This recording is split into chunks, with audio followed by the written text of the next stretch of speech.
How bad do you want to live your dream life? That's what I'm asking everybody today's video. You know, for years, I would play around with just ideas.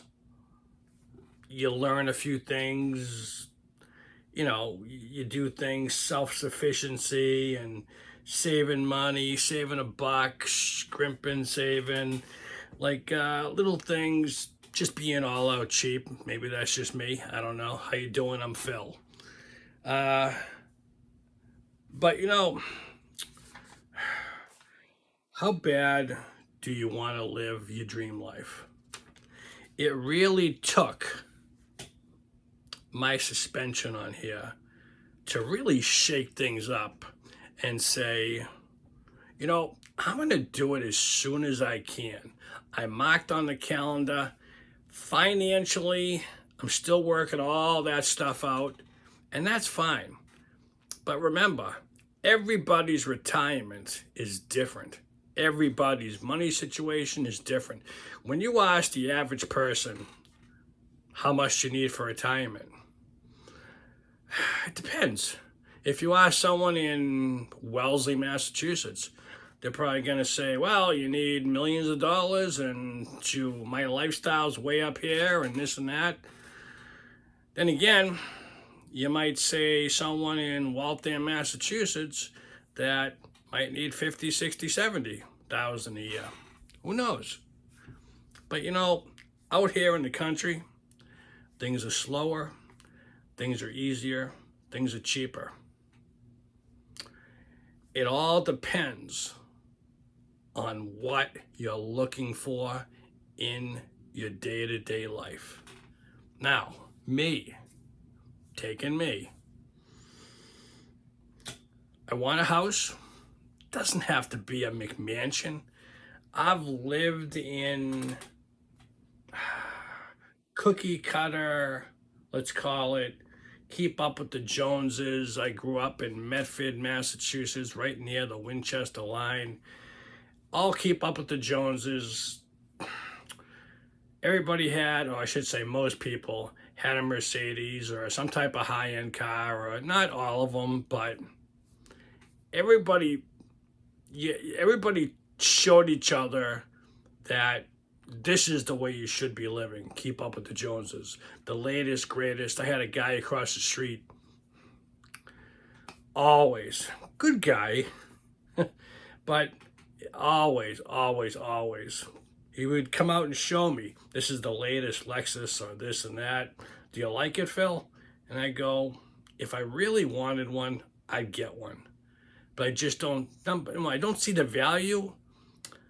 I've always looked at, yes, I've had Lincolns, I've had Cadillacs, not brand new, because again, I've learned early that the value that they lose isn't worth it. Drive it off the lot, and we all know the value goes down. So who's paying for that? Let that guy do it. So I learned early, mainly from my parents, the tough lessons of just figure out what you want in life, save your money, and just that one thing you really want at a time. Not that I listened, but I was the one that had those. I had to learn my lessons on my own terms the hard way. That's what my mom used to say. You always got to learn the hard way. Because I tell her, I'm a kid. I was a teenager. Just got my license when I got more serious about things. And I would say, because when you guys tell me something, I'm programmed not to listen. I'm programmed to do the opposite. Do you folks understand that? Everybody should. Because if you got kids, you just figure out and say, hey, you tell them one thing, they do the opposite, just the way kids are wired. Well, I don't have kids. I had furry kids, and hopefully I'll have some more. But that's as good as God's going to let me go this year. this year, this life. And I'm fine with that. But back to how bad you want to live your dream life. And your dream life always changes. From 30 to 40, my dream life was a house in the suburbs, quiet, maybe on a regular street, blah, blah, blah. And then life got expensive. In my 50s, well, 40s to 50s, I wasn't really thinking about that. I was taking care of mom. Now that she's gone, in my 50s to my 60s, totally different. Even while she was alive. Taste change, things change, situation changes, life changes. Life throws you curves. Now, you're just talking to a 70-plus-year-old buddy of mine. He said, I was healthy all the way up till 70, and you just keep thinking, I should be fine. And then little things nip at his heels, and shit happens. And it's like, yeah, you're right. But it also says to you, again, how bad do you want to live your dream life? And he's one of those guys. Now, he's married. He won't go anywhere because he's got the kids and grandkids, and still the wife won't move, and blah, blah, blah. But I asked him, I said, if the wife passed away, God forbid, what would you do? He goes, right to New Hampshire. That's where I want to be. If she wasn't around, or if I didn't have anything else, I'd come down, see the kids, but that would be that. So, for his wife and his grandkids, he puts his dream on hold, which is fine. I don't have that situation. And I can't really tell you why, because after mom passed, I got this place, still settling in.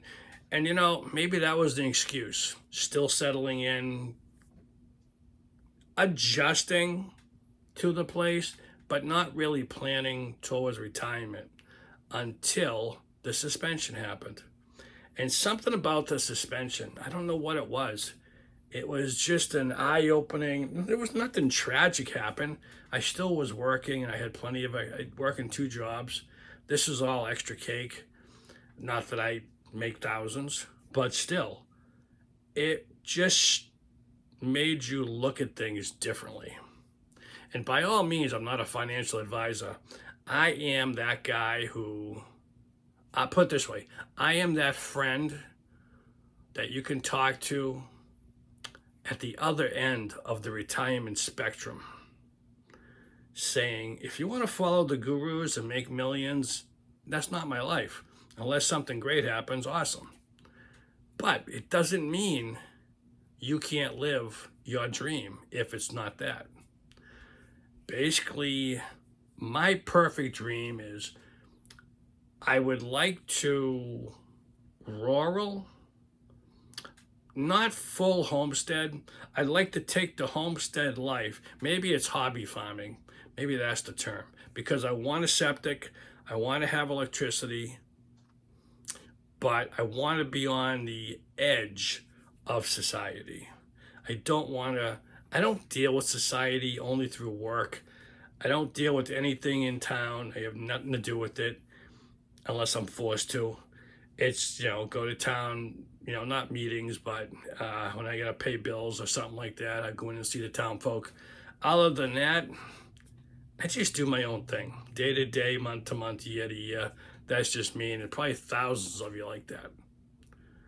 But it took this shakeup to say, I've been spinning my wheels. And it took this to wake me up and say, damn it,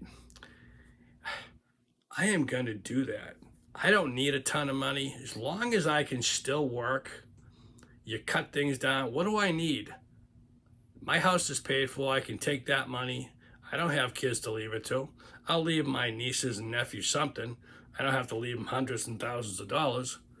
But, if it works out that way, great. If not, hey. But I'm damn well going to use it. So, take this money, move up a little further, not too far. Don't like the snow stuff. So on the edge of society, like I said, that's where the time, planning, and I call it the 7 P's of retirement planning. Prior proper planning prevents piss poor performance. That's another video coming. You know, I love that quote or whatever you want to call it, because you can use it for so many things in life. But anyways, once you figure stuff out, and like I was telling that guy, older guy, you can make a plan. 6 months later, it can change. Life changes. Life can change so dramatically. Just you make a plan the night before and you wake up and Jesus, life is totally different for whatever reason. And you all know that. But leave comments. Let me know what you think. And the question is, how bad do you want to live your dream life? That's really what this one's about. How bad? Because you move heaven and earth to get to where you want to be. So even if you have 3 years left, you want to sit there and just enjoy it and go, I don't need the latest Cadillac. I don't need the latest TV.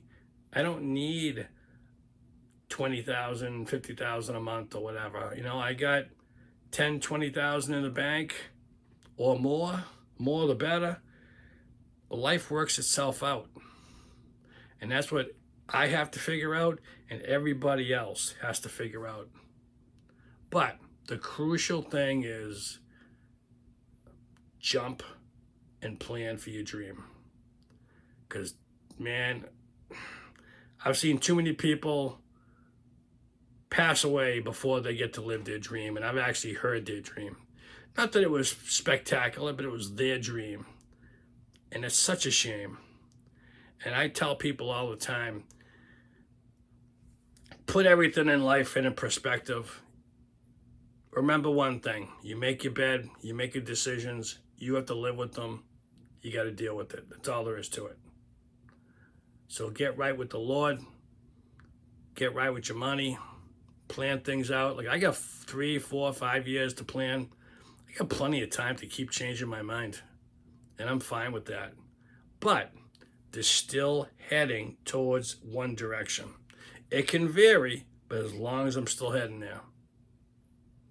And the more I talk about it, the more people give me more great information. And I love that. So guys, drop a line. Let me know what your plan is. I love hearing you guys talk. I do respond, as you know. I try to respond to every single person. So I'm back in the saddle, guys, and we're talking not just retirement. We're talking squeezing some loneliness, singlehood. Life as a single person without kids. What does society think of us? Anyways, until next video, keep your dreams alive. And I want to hear them. Thanks for watching.